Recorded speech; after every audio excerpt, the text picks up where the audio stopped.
Hey, hi guys, good morning. Good morning, sir.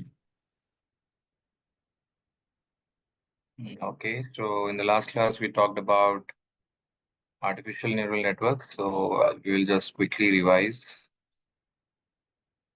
Okay, so we discussed that this artificial neural network is an algorithm which is based on out of our human brains, the way our human brain functions and the way our human brain is uh,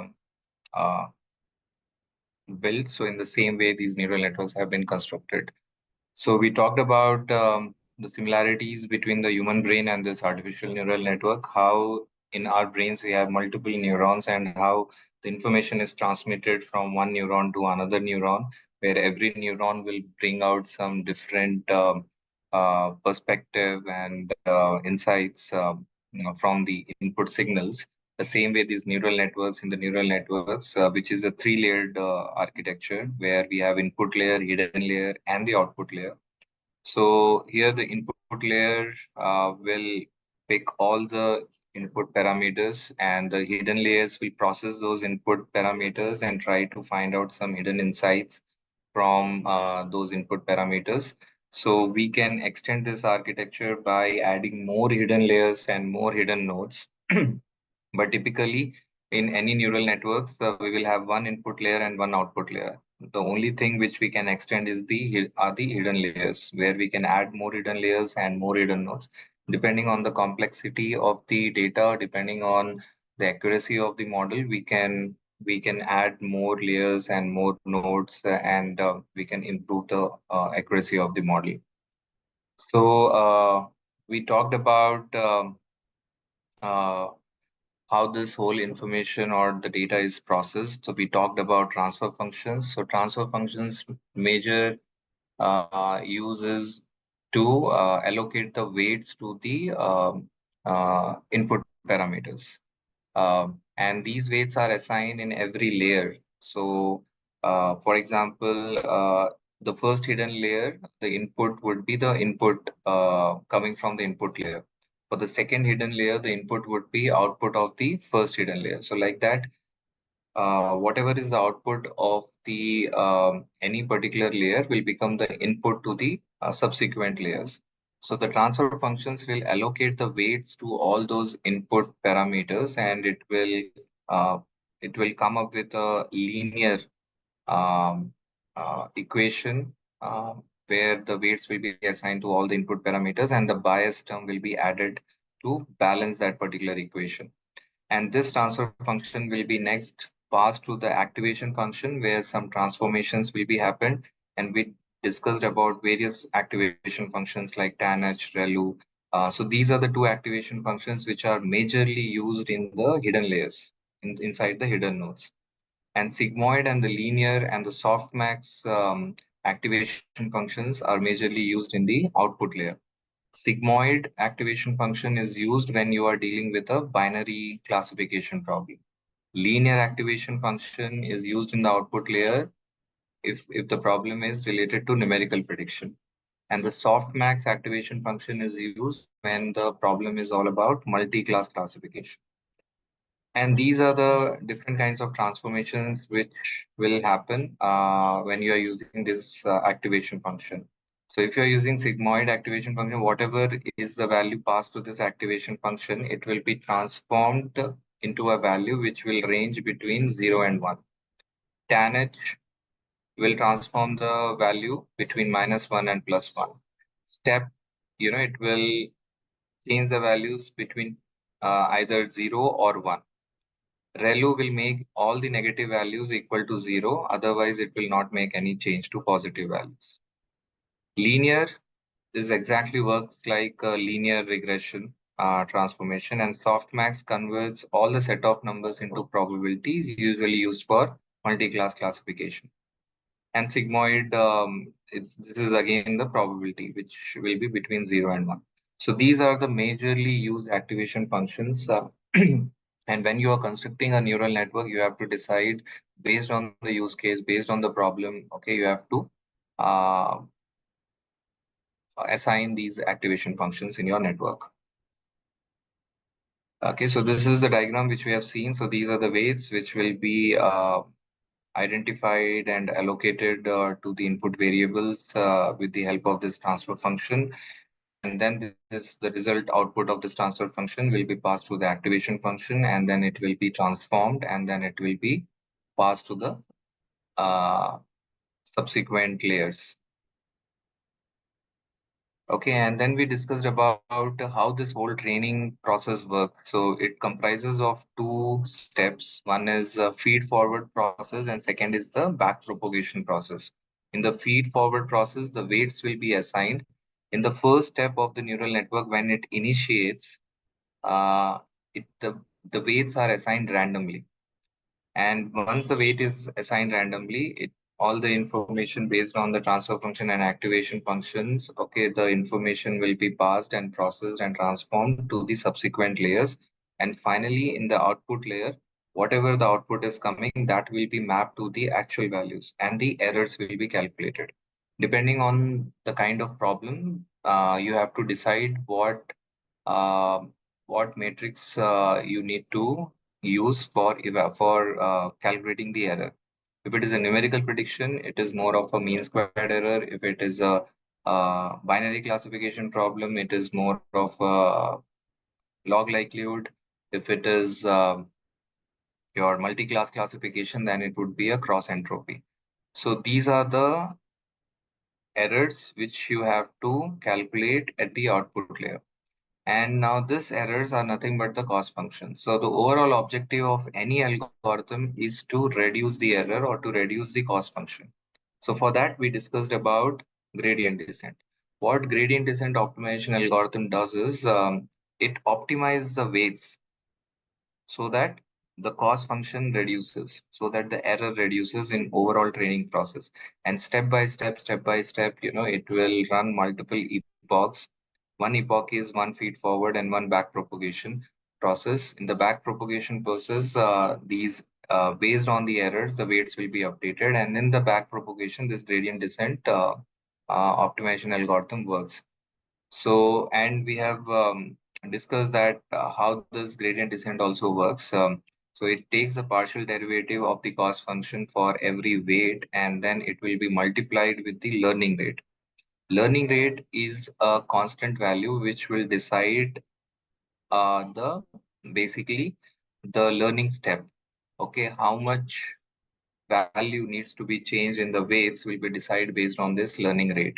So learning rate is one more parameter in the ANN in artificial neural networks, which can be optimized, which can be changed. So if you are seeing that accuracy is not good, so this could be a problem because of high learning rate. Uh, your gradient descent algorithm is kind of skipping the global minima. So you can reduce the learning rate and see that if there is any improvement in the overall accuracy. So learning rate is one of the hyperparameter which also you can fine tune along with the activation function. Okay, and we discussed like what is the problem if we go with a higher learning rate, what is the problem which we face with a smaller learning rate. And to address these two, this local minima problem is that we can go with the stochastic gradient descent or the batch gradient descent, which we will see in the use case. Okay, now any questions so far? This is what we have discussed in the last class, and let me know if you have any questions in terms of understanding this ANN. Now, when it comes to implementation, primarily we use different packages. So sklearn is not meant for deep learning. So basically, sklearn is a pure machine learning package. For deep learning packages, for deep learning, we have multiple other packages. So one is you might have heard about it, TensorFlow. Now, to understand this TensorFlow, you can go to TensorFlow documentation. It is again a very comprehensive documentation what they are providing on their website. So this is TensorFlow is a package which is being developed by Google. Okay. Uh, so tensor, the literal meaning of the tensor is, for example, we call arrays, right? We call list. So these are the data structures primarily. Okay, so like that, there is another data structure which we call as a tensor. It is much more compressed data form. So now when we are talking about deep learning, largely we are going to use larger data sets. Okay, so when it has to compute, it has to have a better computation power to process all the such big data. And even this neural network, you are seeing that so much of numerical computation is required. So for that, they have come up with this framework, which is known as TensorFlow. And now this package has a capability to process larger data and to process these neural networks. So now earlier TensorFlow to build that kind of network, to build that algorithm, it was a bit complicated because too much of coding was required in earlier times, couple of years back. And what they have done is they have come up with another package to help the developers on top of this TensorFlow, which is known as Keras. Now, this Keras is nothing but a wrapper on top of the TensorFlow. If you go and install Keras, automatically TensorFlow will be installed in the backend. Now, what this Keras has done is now Keras has made a lot of things easier. So you will see that by using Keras package, you can very easily construct the neural networks, and you can go and train those. It is very easy to configure hyperparameters. It is very easy to train neural networks, to evaluate neural networks by using this package. And by once this package was introduced, after that, the adoption and the consumption of these deep learning models has increased, and now with much more ease and quickly, you can people can train neural networks and they can deploy these models. Okay, so here you may also find one more function known as loss function. Loss function is how much information is lost. Okay, so it is nothing but another form of the cost function, right? If the cost function is high, then information loss is also high. The loss function is also high. So you will see when we are training the model, it will give you both the loss function and the cost function both as the output, and which you can see that in every iteration, every epoch, how this algorithm is kind of reducing the cost function and the loss function. Okay, so for the training, the gradient descent is the uh, algorithm which update the weights for each new neuron of each neuron, which will eventually reduce the cost function. Okay, learning is finding out what weights and biases lead to minimum cost. That is what is the learning in this particular for the deep learning algorithm. So backpropagation. Firstly, the feed forward will give input, get output, and it calculates the cost. Backpropagation work backwards. It calculates the gradients, okay, of for each neuron, one layer at a time. So it will layer by layer from the output layer till the input layer. This backpropagation process works, and it will step by step, it will update the weights. Okay, and to update the ways to decrease the cost. And this step 1 to 3, it will repeat multiple times until we get the desired accuracy. So, okay, so this is just all the repetition. So yeah, so coming to the Keras.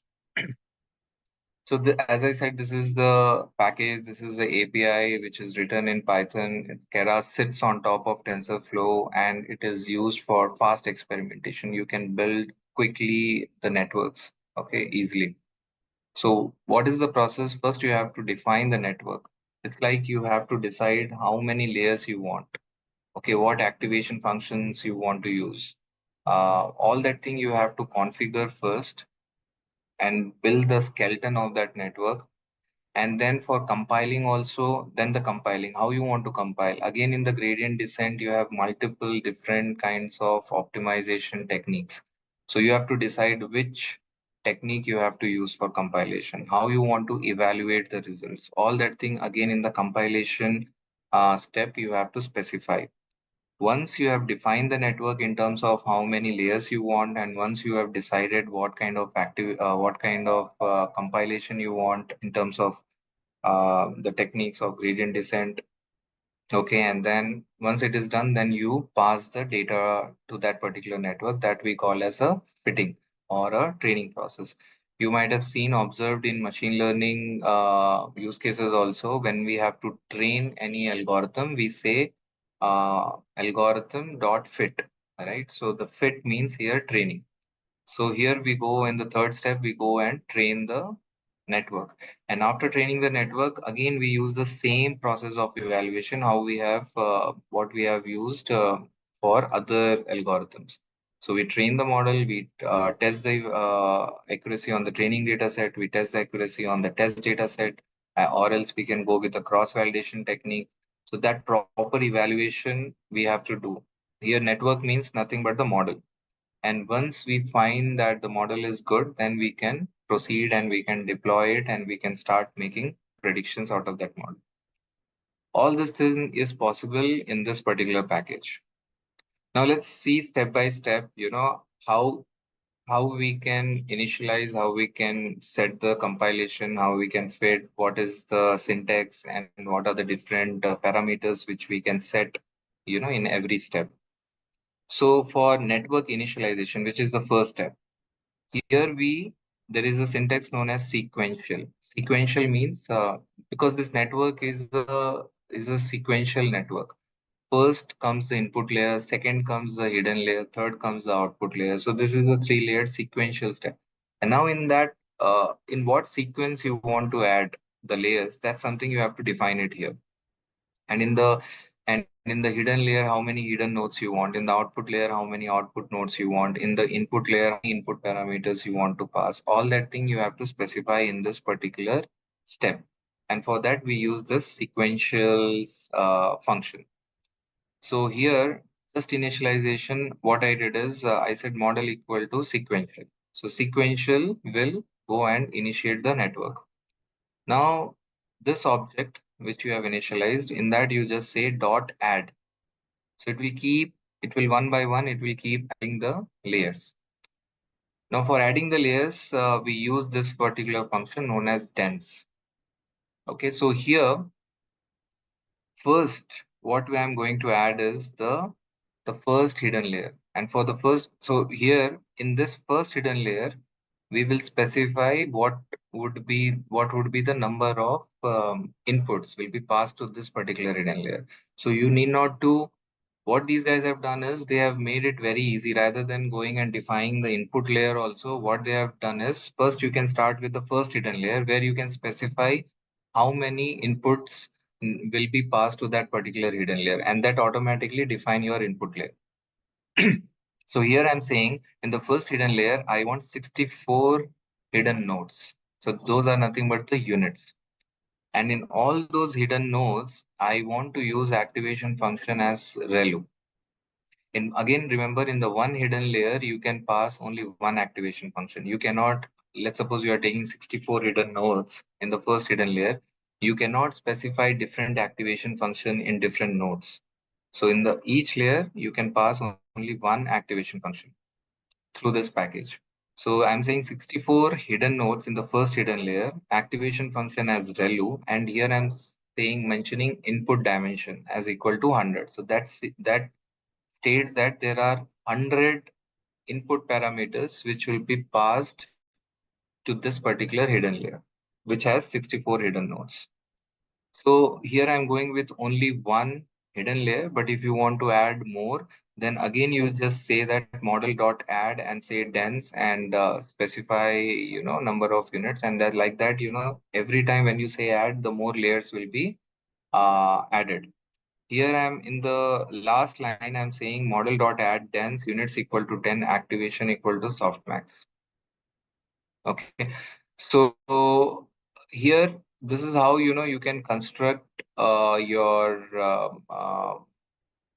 network. So we will discuss more when we will talk about the use case. Sequential will construct a feed-forward neural network. That means how from left to right you want to construct the networks. That is done through sequential. And dense will initiate or add the layer, okay, a fully connected layer. Okay, so this is how the network will be built based on how many number of hidden layers you have specified in the sequential. So that many number of hidden nodes will be built in. So dense means fully connected layer units with number of neurons. The layer should have activation means which non-linear function or activation function you want to use. Input D means length of the input vector. And in the subsequent hidden layers, you need not to mention what would be the input, because if in the first hidden layer I specified as 64 hidden nodes, so 64 would be the input to the subsequent layer. So you need not to define it explicitly, because this something is obvious, right? If you have 64 hidden nodes, definitely 64 would be the input to this subsequent hidden layer. So here you just need to specify how many hidden nodes you want. That's all you have to specify. No need to mention what would be the input. Automatically, the output of the previous hidden layer will become the input to the next hidden layer. Now comes the compilation. So again, I'm using the same object model.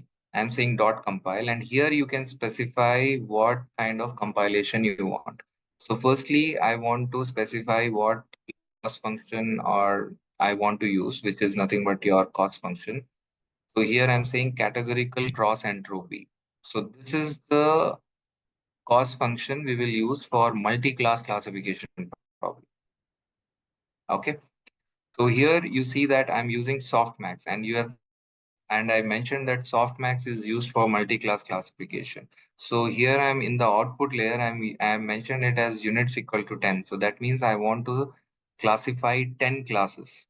I have 10 classes, and for every 10 classes, I need a probability.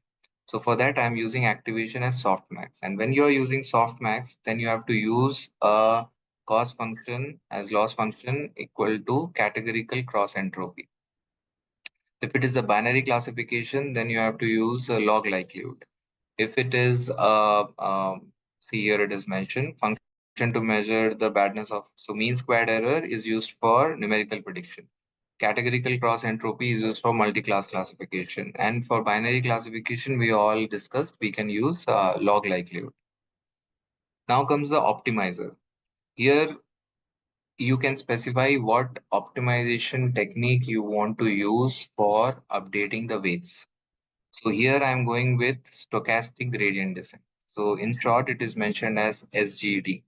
There are multiple other techniques. There is Adam, there is RMS prop. I will take you to that Keras package or website also. There you will find all the options, which you can use under optimizer. Then comes the matrix. Overall, how you would like to evaluate the output. There, I'm mentioning it as accuracy. Here, you can mention accuracy, you can mention precision, recall. Okay, based on the problem statement, you can go with the evaluation matrix. Okay, so these are all things, three important things which you can specify in the network compilation.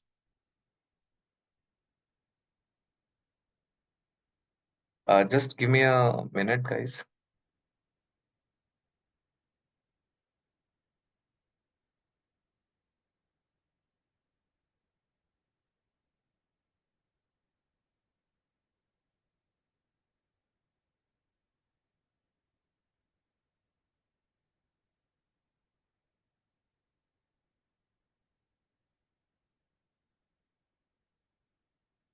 Okay, so now finally the third step is training. So once I specified initialize the network, and I specified all the compilation techniques and all, finally I'm training my model.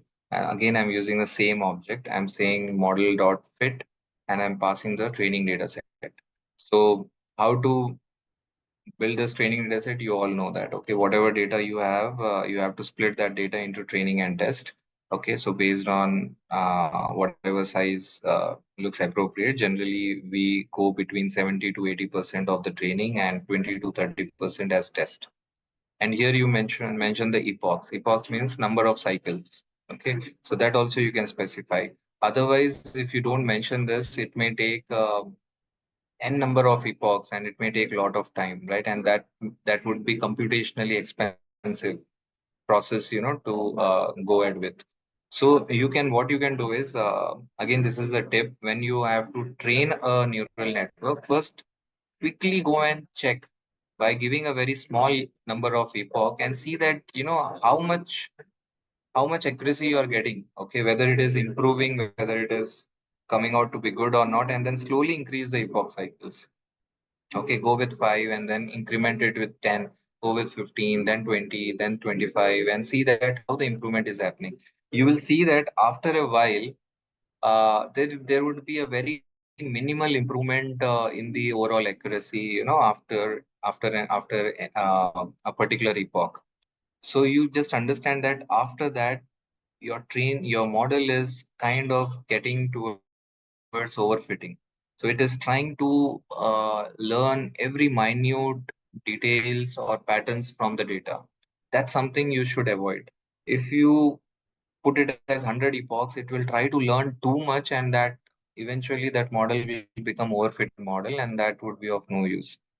So slowly you have to increase the epoch cycles and see that if there is a significant improvement in the accuracy or in the cost function, then you go ahead with that. Otherwise, you have to stop, wherever, after which, there is a very minimal improvement. Then I'm mentioning it as a batch size. Batch size is something, okay, whatever data I have in that, the data will be divided into batch of 32.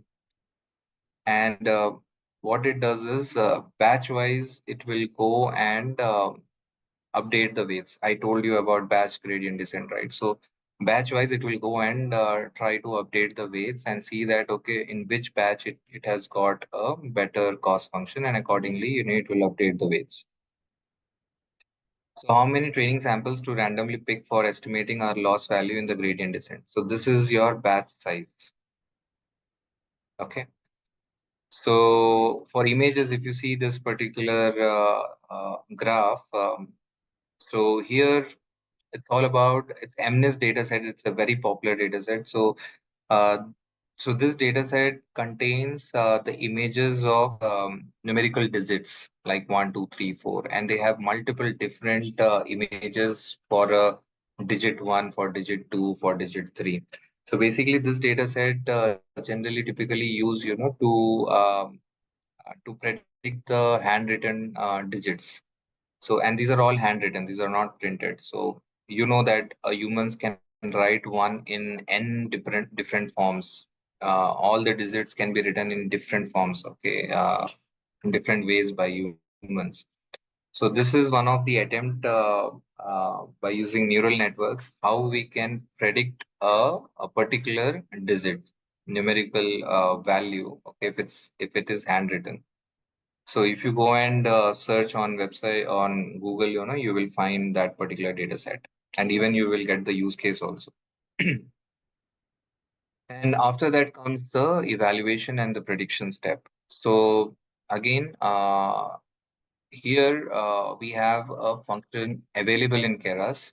Unlike in sklearn, we have to explicitly mention what evaluation we have to do. So here, directly we can pass this model and say dot evaluate and pass the test. And again, if the data is pretty large, then we can also mention the batch size. So it will make the prediction in those particular batches. Okay. Oh shit. Sorry, by mistaken, I have restarted.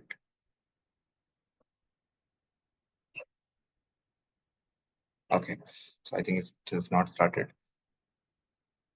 All right. So for model.evaluate, I passed test data and the batch size. These are the parameters you need to pass. And for predictions, once the model is ready and you want to deploy, and if you want to do a batch prediction, you just pass that new data set and mention that in what size of batch you want to make the prediction. If the data is not used and not big, then you can ignore this batch size. You can directly pass the data and make the prediction. So evaluate function is for evaluation. predict function is for predictions.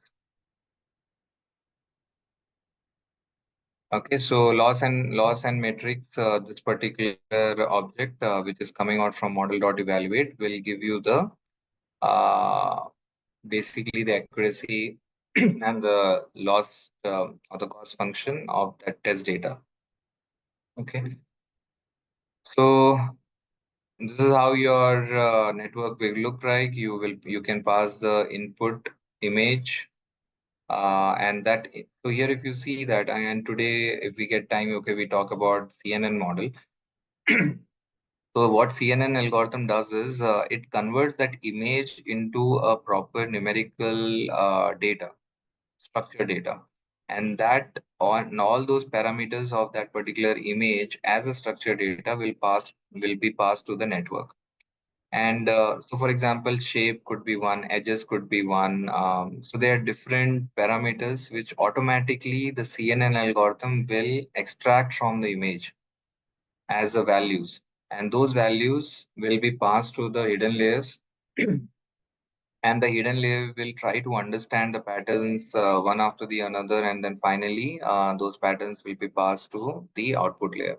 And in the output layer, uh, whatever number of digits you would like to predict, that many number of output nodes will be there. So for example, this is 2. So here, so if you see this, these are the predictions.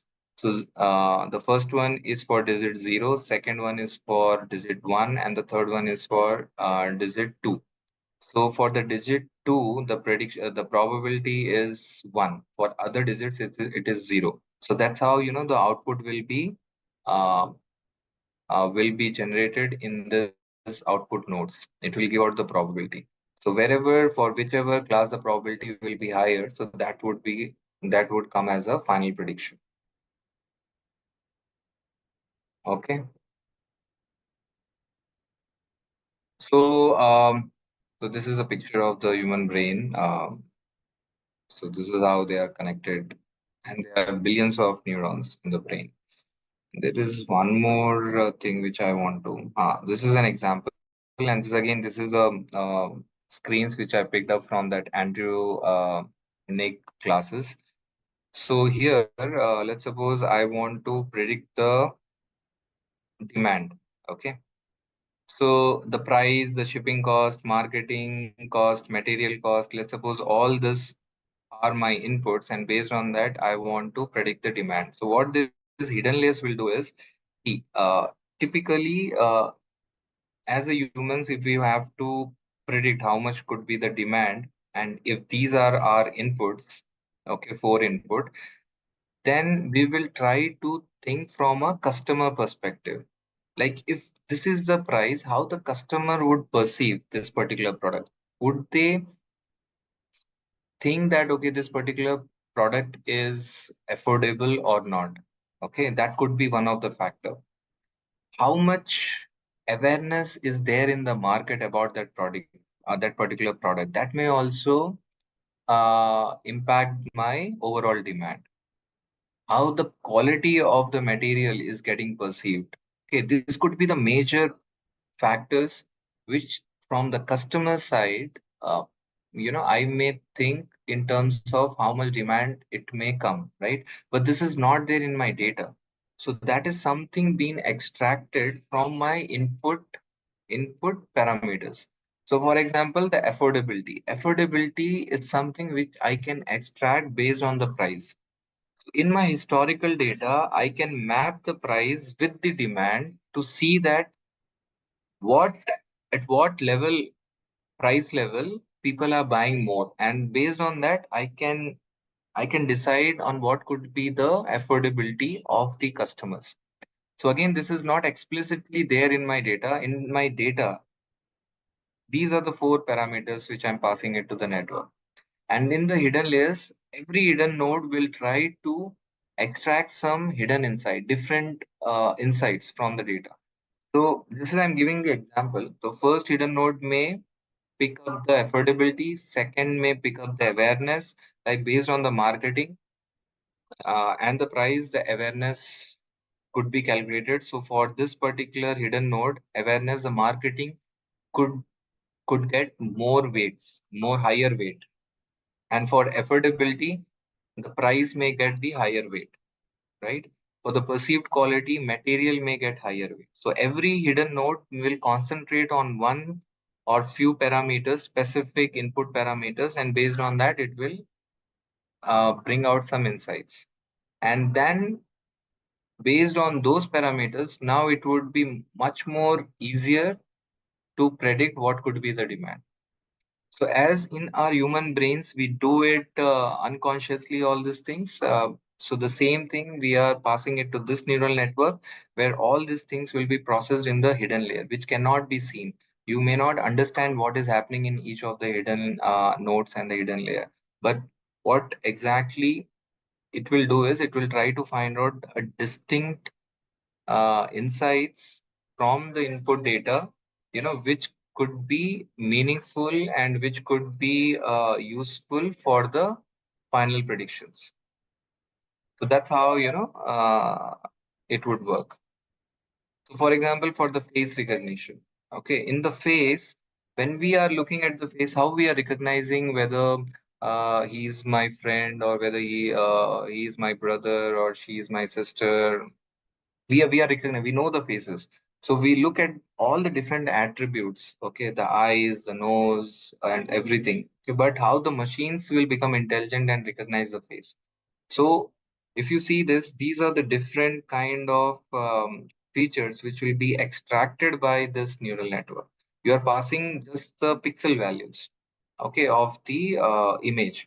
But with those pixel values, it will try to find out all the edges. It will try to find out the shape of the eye, shape of the nose, and then finally, in the output layer, it will put all that information together, and based on that, it will find out what is the probability that this particular image is of this particular person XYZ. Okay, so this is the overall, uh, the whole idea about this neural network. So, for example, for this car, okay, whether it is a car or whether it is something else, again, it will find out edges in the first step, in the first layer. Then it will put all that edges together to uh, to find whether what is the shape of those edges, whether it is circular, whether those are tires, whether there is a body, okay, what it is, and how when it is all put together may look like. That's something it will learn from the training data set. If you are passing 1,000 images to this particular neural network, it will understand. It's just like to the small kid, you have to say multiple times, right? Uh, this is a car, this is a car, this is a car. Okay, with one or two times he may not understand, but if you show it and supervise that kid by saying that this is a car, this is a truck, this is a car, this is a truck, then eventually he will learn that. Now, that is nothing but how we train the kids is nothing but a supervised learning technique. We we are there to tell what is right, what is wrong. We are evaluating it every time. But if the kid learns on its own, then that becomes unsupervised learning. Okay, so we have to train these algorithms just like how we train the kids, right?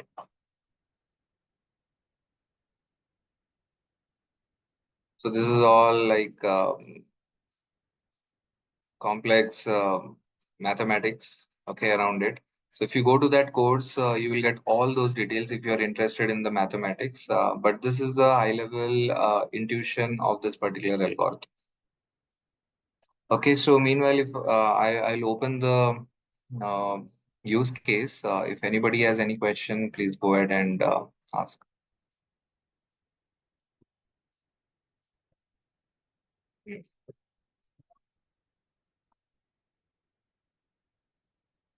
See what use case I can pick up. I have two use cases. Churn modeling we have already discussed, so let's pick up some HR data this time.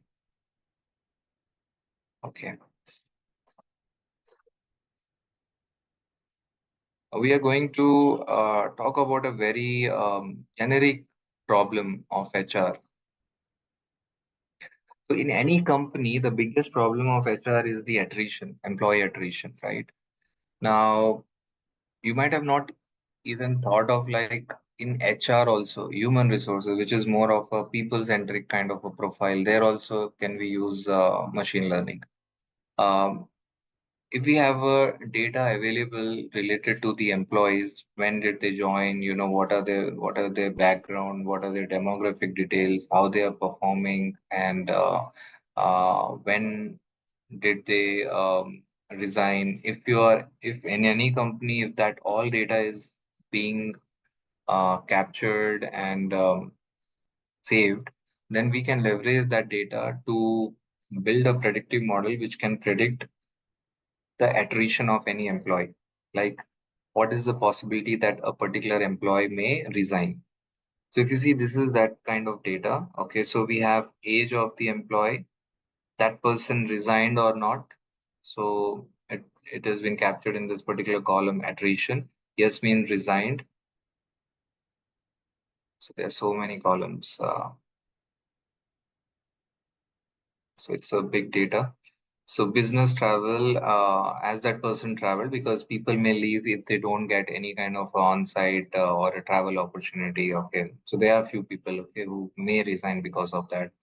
What was the daily rate? What is the department in which you worked? Wow, what was the distance? Somebody, may resign because he's staying too far from the office, right? So that could be one of the reason. What was his education? In which field? So there could be some correlation that people who are in particular field, there are more attrition, because it could be a case that there are various opportunities in the market, and because of that people are leaving. And in data science, the attrition is very high in our department, in our company, because they get a lot of opportunities outside. So typical tenure of any person in my team is maximum 2 years, 2 to 3 years. People, and that too at a junior level. At a senior level, it is higher. It is 5 to 7 years. People stay, but at a junior level, people jump very quickly because they want a hike quickly. So that's the reason they keep jumping. Okay, so in a particular department, you may see more attrition. So if somebody is in a certain department, so there could be a high chance that he may resign. And in certain department, the probability could be very low. Okay, because you may find a very rare opportunity outside. Okay, so employee number, environment satisfaction, if they have conducted any survey, so they can add those survey results also into this data, the gender, then the hourly rate, then the job involvement, job level, job role, satisfaction. So there are multiple marital status, monthly income, all those things are there. So if anybody is from HR domain, they can kind of correlate percentage salary hike, performance rating, standard hours, training time, work-life balance. So these are all different, attributes which I have taken, and based on this, we would like to predict whether a person would resign or not. Okay. So this is all historical data which I am taking, and based on this historical data, I will go and train this particular model, and then I can use this model for any future predictions. Okay, I need not to uh, wait till this person comes up with his grievances. I can easily, with this model, I can understand whether that person is prone to resign or not. And then I can go deep into that particular case and see that what could be the uh, factor which might be influencing this guy, to resign. Whether he's not getting a travel, so I can, so for retaining that particular employee, the HR people can discuss with his manager or his seniors and give him some travel opportunities. Or if his income is less, and could be hike could be given better, based on his performance. So all these kind of corrections HR people can do, and that would save a lot of their time in terms of retaining the customer, retaining the employees. And the same thing we have seen in the business scenarios also, where we are tracking whether the customer will leave. If the customer is shifting from your brand to another brand, that's something also we can predict. Here it's more of a internal employees. So this is the use case which we are going to solve by using this neural networks. Let's quickly jump into this particular code. Again, it's not a too complicated code. So the name artificial neural networks looks out to be very complicated, but training a neural networks is not a big deal. It's very simple. And the good part with this neural network is, you know, here you need not to do too much of transformations and feature engineering. So feature engineering is required for the machine learning algorithm where you have to construct the features, okay, based on the input data. And here, if you have seen in neural networks, like you pass any input parameters in the hidden layers, it will try to come up with some new features. Like I talked about affordability and the awareness and all those things.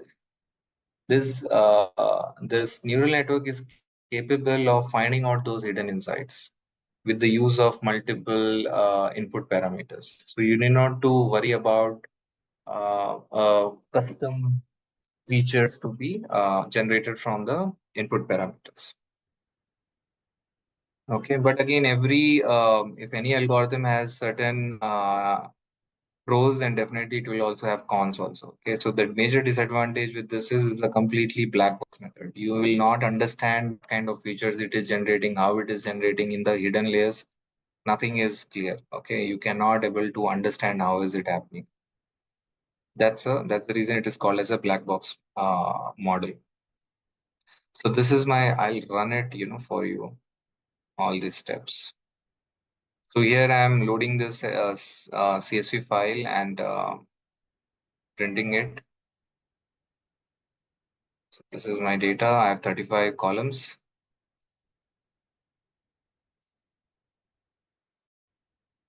So I'm removing certain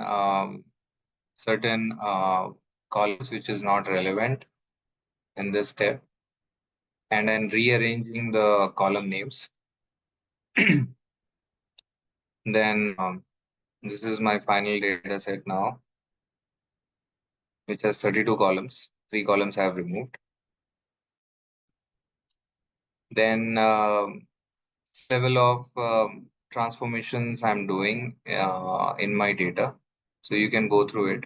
So job involvement on salary. So what I did is job involvement, I divided it by monthly income and multiplied it by 1,000. So these are like some custom feature engineering. If you there is a scope of doing some quick feature engineering, you can do that. That will further reduce computation in the neural networks, and it will give you a faster results. If even if you don't have any clue about feature engineering, still it is fine. As I mentioned, this neural network is capable of finding out the hidden insight. It's just like you have to add more hidden layers and more hidden nodes, to extract that information from the data. Okay, so you can just look at it. It's a simple formula. Double as asterisk means basically to the power. Okay, and single as this multiplication sign is nothing but multiply.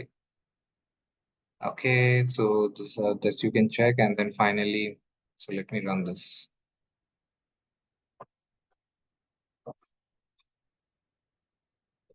So additionally, 8 columns I've added. Now overall there is a 40 columns.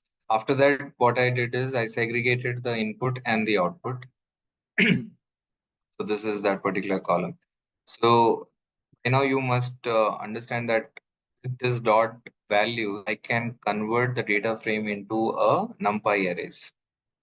Okay, so every time you have seen that whenever we are passing the data to the algorithm or to this particular function, we are passing the data in the form of array. Okay, and in this particular neural networks, if we are passing these arrays to the Keras, internally it will further compress the data in the form of tensors. Okay, and that will even would be much more faster in terms of computation. And then what I'm doing is I'm converting the categorical column into a numerical form. So this neural networks is all about numerical computation. So if you are passing any string values, it will not understand. Okay. So if there are any categorical columns in your data, like for example, department, this business travel, this education field, these are all text. So you have to convert that into a numerical form. So we have seen that to convert a categorical column into a numerical column, we can use one-hot encoding, or which is nothing, we call it as a adding dummy variables. That's something we can do it with this label encoder and one-hot encoder. And you have seen there is another method technique which we have using, like creating a dummy variables. That is for that we have used another one more syntax, okay, one more function, different function. So either you can go with this or else you can go with this. It's your choice. What label encoder does, as a name suggests, it will encode the labels with a specific values. If you have three labels in one of the column or three categories, it will label each of the category with some number as 0, 1, and 2. If you have four categories, then it will label it as 0, 1, 2, and 3. It will assign a numerical value to each category. That is known as label encoder. And what one-hot encoder will do is it will convert every category into a separate column, and then it will mark it as 1 or 0. So that's the reason it is called as one-hot encoder.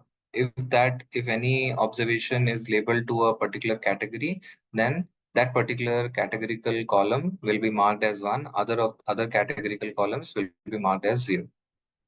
So all that thing I'm doing in this particular step. I run this. Okay, so here one hot encoder, what I'm doing is I'm using the auto function. So what auto function will do is automatically whatever number of categories are there, it will automatically create a column, and it will assign, it will do that one hot encoding, and it will also remove one of the categories. If you remember that when we are uh, adding the dummy variables, we are removing one dummy variable from every variable from every scenarios. So if you have four categories, do you require all the four categories in your data? Maybe not. Okay, if the three categories marked as 0, then it is obvious that it belongs to the fourth category. So that something is handled by this auto function. And if you say category is equal to auto, automatically it will go and detect which of the columns are categorical, and it will run that one hot encoding on top of it. Okay, now what is the shape of this? Now let's look at this, how big the data is now. So earlier the data set shape was like 40 columns. Now look at this. This is the size of the data now. I have 8,405 columns, okay, in my data set. So here, more than rows, I have more columns, okay. So if you get this kind of high dimensional data, there is no other go. You have to go with, and even applying the principal component analysis could be difficult here. Okay. So I have no choice other than going with this neural net. So again, from sklearn, I'm just using this train test split to split the data into training and test. Okay, here I'm going with test size of 20%. So automatically the training size would be 80%. I did that. Yes, and now this is a very important step which you have to remember. I told you wherever we talk about distance, where we talk about weights, the model, the data has to be on the same scale. Otherwise, it may lead to a problem. If it's a distance measure, why we need scaling? If we don't go for scaling, then the distance measure, only the variable which is on a larger scale will get higher preference and higher importance, and it will dominate the entire calculation. The same way, even when the weights are given to the input variables, so the variable which is on the higher scale, even if you are giving the smaller weights to those variables, because in the transfer function, what it is a linear equation. So the variable which is on the higher scale will dominate. So whatever the value being generated by that equation will majorly depend on that particular variable which is on the higher scale. So to avoid that, again, we bring all the variables to the same scale. So that we can use by using standard scaler. So here I'm going with a standard scaler and scaling the data. So just remember, you can write somewhere for what all algorithms scaling is mandatory. Okay, specify that. That could be one of the questions. So why do we need scaling? For which all algorithm, for which all model training, okay, the scaling is required. So this could be one of the questions. And people may ask, like, is it something, the algorithm where the scaling is not required, and if you scale, would it lead to any problem? So scaling will not lead to any problem. It's just like, for some of the algorithm, it is a mandatory step. For some of the algorithm, it is optional. Optional means either you can go for it or else you should not go for it. There's nothing harm in, in scaling the data. All right. So now comes the network. Now comes the real part. Now, these are some of the hyperparameters which I am assigning the values initially only before passing it inside the network. We talked about epochs, we talked about batch size, we talked about optimizer. K here is for cross validation. Now, the new term is the dropout. What is the dropout? Now, as I mentioned, this neural network is highly prone to overfitting. Okay. Let's suppose in the hidden layer, you have specified 64 hidden nodes. Every hidden node will try to extract some insights from the data. Some of the insights could be really important insights. Some could may lead to which with something which is not that required, but still, we are using that insight and passing it to the hidden layers, which may lead to overfitting. So here, if you mention the dropout as 0.3, so what it will do is it will drop 30% of the hidden nodes by seeing which of the hidden nodes are not that important. It will go and remove, it will not consider those hidden nodes. So that is known as dropout. Drop means it will drop those hidden nodes which are not significant.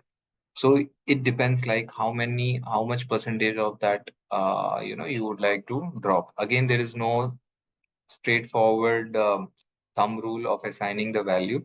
Here I'm going with 30%. You can start with 10% or even 5%, and then you can slowly increase and see that how your overfitting can be improved. Okay. And if you go with a higher number, you know the problem. Okay. It may also remove some significant hidden nodes. Okay. And because of which your model may underfit. You may not get a better accuracy. So you have to take a trade-off. Okay. So if you go with a very lower value as drop. Let's suppose if you are not going with a dropout, then it may lead to high variance, which may lead to overfitting. If you are going with a higher dropout, then it may lead to high bias and it may lead to underfitting. Okay, so this is dropout. So now let's go and build this network. So let me run this. Okay, so here the Keras, either you can go with here I'm going with a Keras.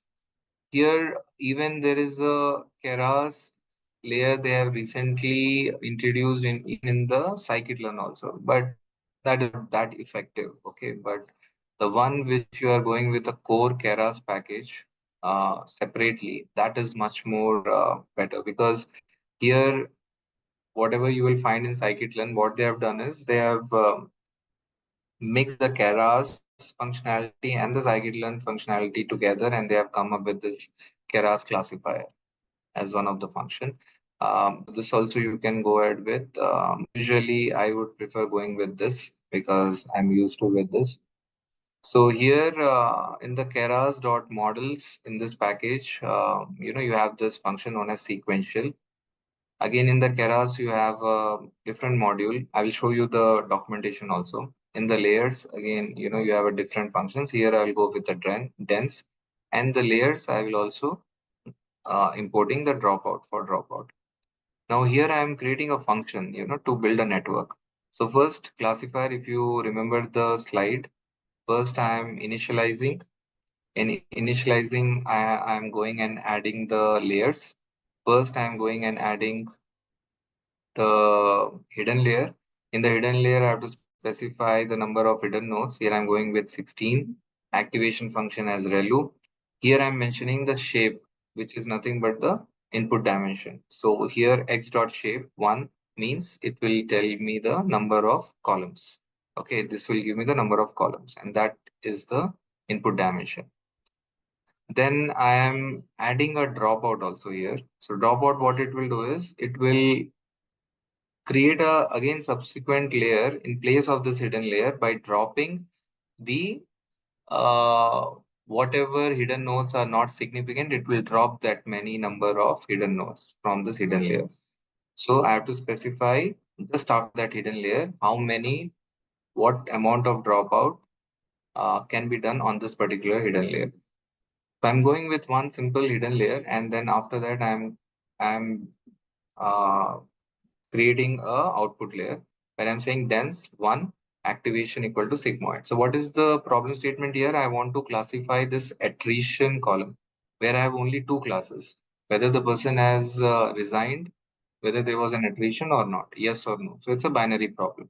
So I need only one output node, which will give probability. If the probability is high, so that means he would resign. If the probability is low, that means he will not resign.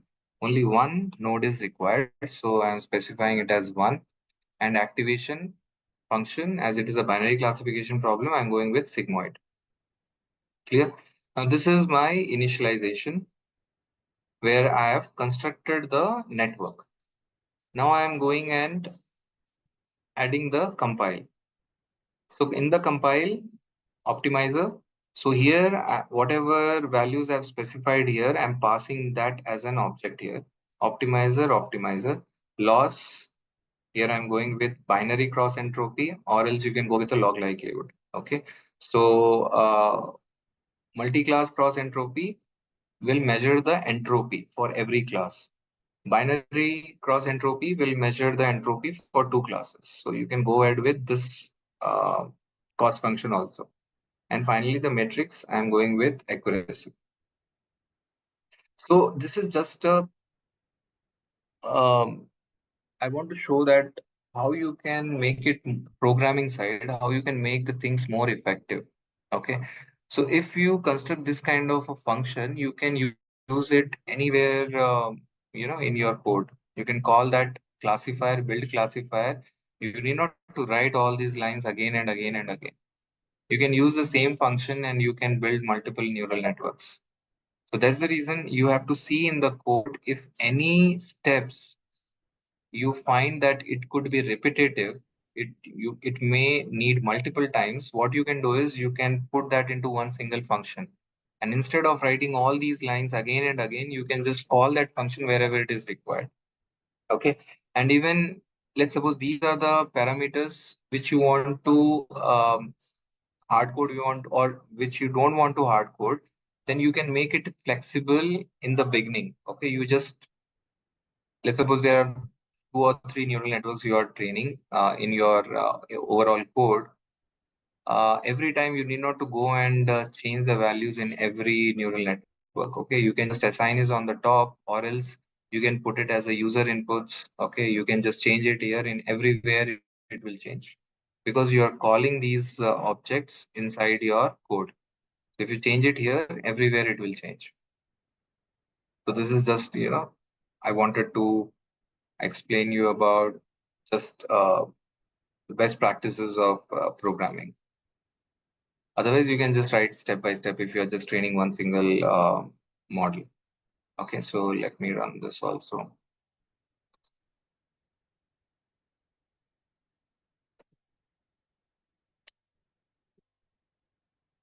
Taking time. Okay, finally. Now, once I have initialized the network and I've also initiated the compilation techniques, now I will go and that model. So here, you can directly use this classifier and say dot fit and pass the input data. Here, just for your example, I am using scikit-learn wrapper on top of it, a Keras classifier. Inside that, I'm using this what do you say, this build classifier function to build the network. So this is the combination of both scikit-learn and the Keras. So Keras classifier, which is a scikit-learn package, function on top of Keras. Now, further few things can also be improved by using this Keras classifier.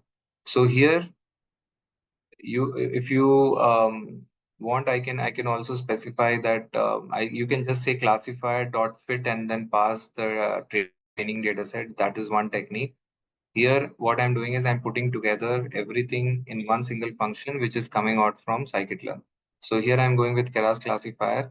So here it asks for build function, a function which will help you to construct the network. So this is the function which I've created. I'll pass that function, build classifier here. And then I'm mentioning the batch size, then I'm mentioning the epochs, then I'm here verbose means if you say verbose equal to 1, at every iteration, at every epoch, what is happening, you will get it. If you say 0, nothing will be printed. Okay. And after that, what I'm doing is I can also do the cross validation.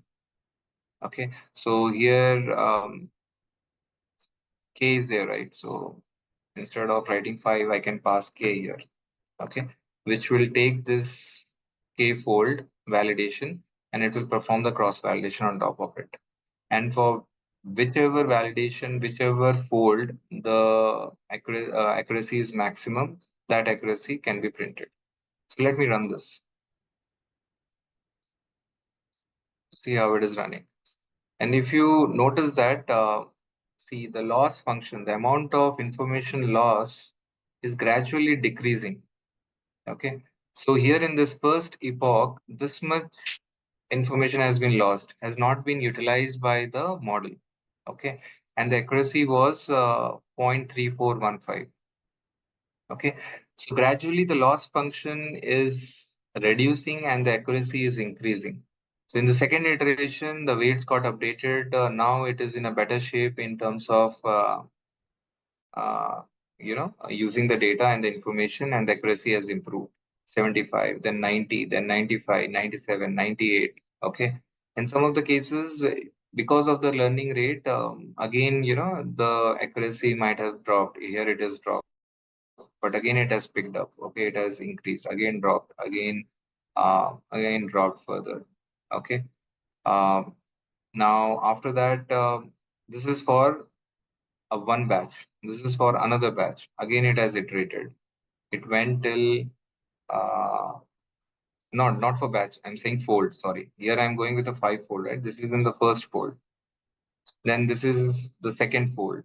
In the second fold, this is the accuracy, maximum accuracy it has reached. In the third fold, in the fourth fold, like that. Okay. In the all the 5-fold, what it has gained, you are finding it out. So if it is a robust algorithm and if it is the right algorithm, then in every fold you will see that you will, on an average, you will get a similar kind of accuracy. Here I'm going with the maximum accuracy what it has achieved. So the best accuracy at the end of the training, it has reached to 72%, 73%. Though you have seen that in somewhere it has reached to 90, and then it has reduced to 70.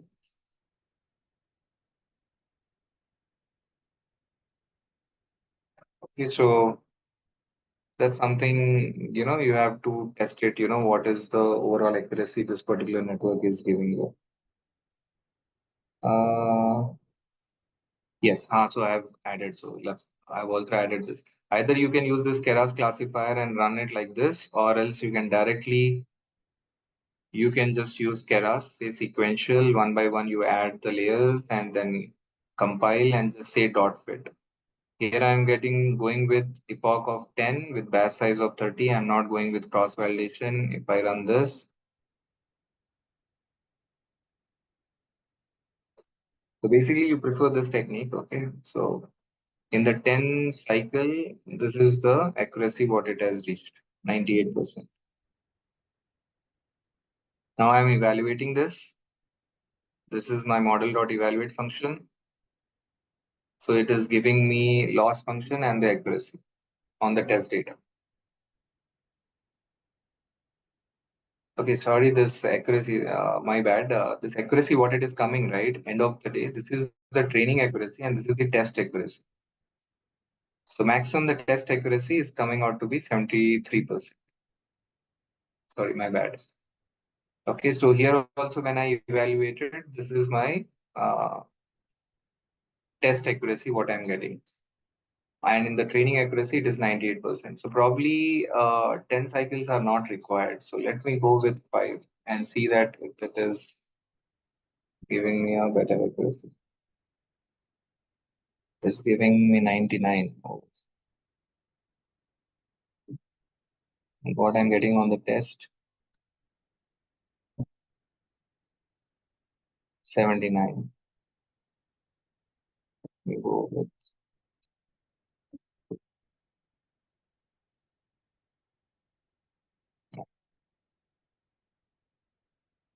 79. So that means if you see that when I'm adding more epochs, I'm getting higher accuracy on the training, but the test accuracy is reducing. But when I'm reducing the epochs, so even the test accuracy is improving. Now I'm getting almost like close to 80% accuracy on my test. So that's how it is. Like how many epochs are required? Probably these many hidden layers are not required. Let me go with 8.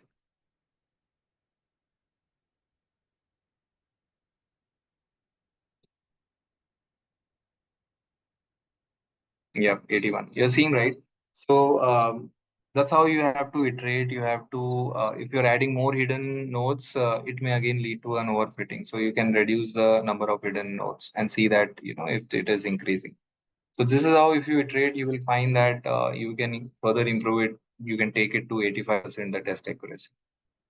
As I mentioned, this particular algorithm is very prone to overfitting. So you have to be very cautious in terms of adding the hidden layers or the hidden nodes, and you have to do a proper evaluation of this particular model before deploying. And then I'm saying model.predict, this is the new data. You just pass the new data and say at what batches it has to predict. You just run it. Now it is giving me the probability values of the employees. So you can put a threshold on this saying that if any probability is greater than zero point 0.8 or zero point 0.6, that means there is a high chance that person will resign. And you can just consider those cases and then you can take a necessary action in terms of retaining those particular employees. In fact, you can get a summary of this model if you want to share how this network, what was the uh, network, how you have constructed that network, then you just say model.summary. Then it will tell you, okay, how many layers are there, okay, and how you have, second. Hmm, which one is it is taking?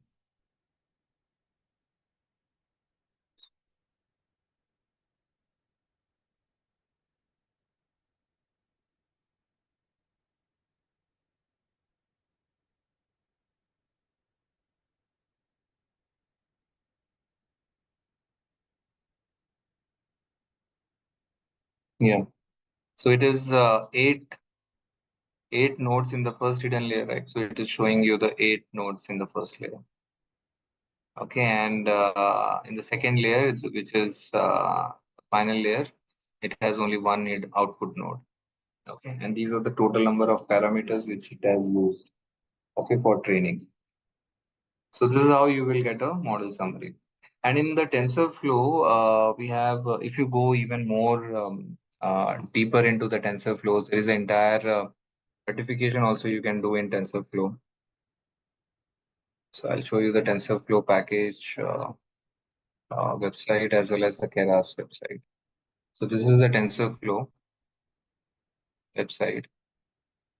So again, it's altogether a different ocean. It is okay. Now they have come up with the latest release where they are constructed this package as a complete platform. Okay, so you can just go through it. It will show you, it will give you a quick tutorial also. Okay, and there is a certification also which you can do, perform, which you can do on this. There's a tutorial here. Okay, somewhere it was there. And there are multiple versions also. You can even use inside the JavaScript also. And if you are want to deploy this TensorFlow models on a mobile platform or any other application or a edge device on the edges, for example, computer, for example, surveillance. If you want to recognize the face, you want that particular model to run inside on the camera itself. Okay, so then you have to, then you can then you have to use some lighter models. So there you can use this TensorFlow Lite. So there's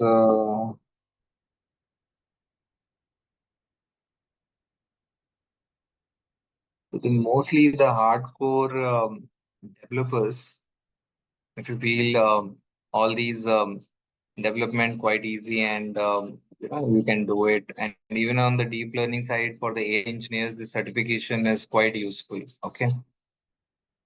So it is not that easy to clear because a lot of programming aspect also comes here, and they will also test on your conceptual knowledge and everything on the subject. And you have to be fairly good on all those topics. Okay, so if you are doing this, again, it will add a lot of value on your profile.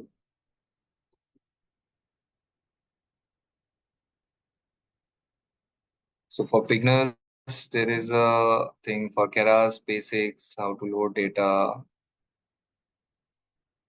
Even you can do some basic machine learning also by using Keras. They've added, even you can do distributed training by using this package. You can do a lot of text processing, audio processing for structured data. Even you can do some reinforcement learning by using this particular package. And again, there is one more framework which is getting very popular nowadays is PyTorch. Okay, so we do not want to get deep into those deep learning aspect. So we want to just give you a high level understanding. Though these are the deep learning algorithms are primarily used for product development.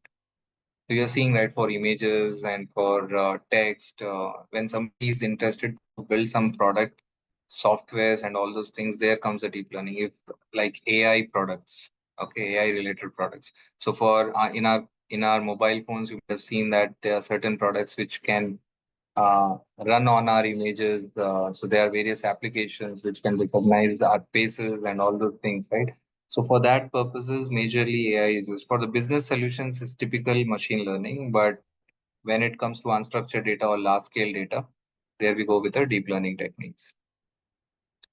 Again, specific to Keras, we have Keras package.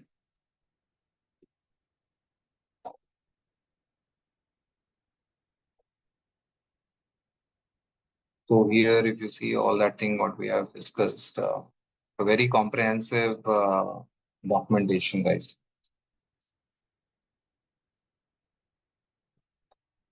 Let's say optimizers.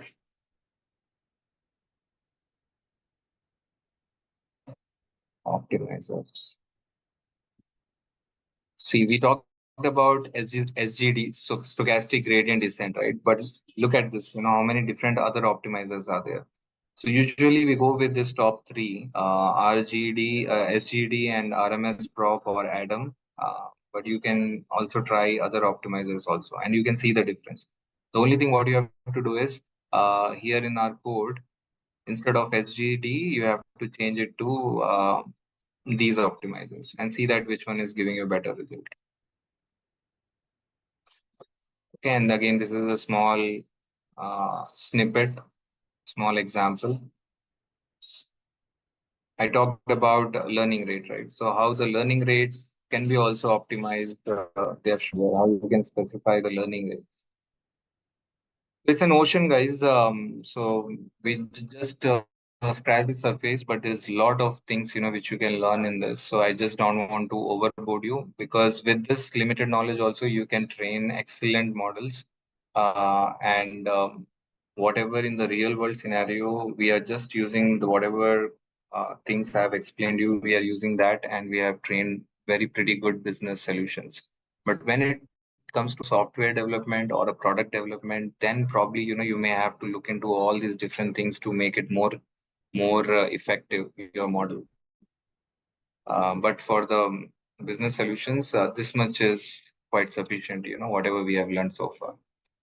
Okay, so go in your leisure, go and explore this particular website, these two, TensorFlow and Keras, and you will get a lot of understanding and you will also understand what is the scope of these packages. And this is another package which I mentioned, which is PyTorch, which is another popular because of this generative AI, it is gaining too much of popularity nowadays. So again, here if you go, you will find a lot of documentation around PyTorch. Earlier, this was more used in the research side, but now in implementation side also PyTorch are getting used. And when you look at some kind of job description, you will see that people may also prefer people having some understanding on the PyTorch side as well. Okay, so you have tutorials here.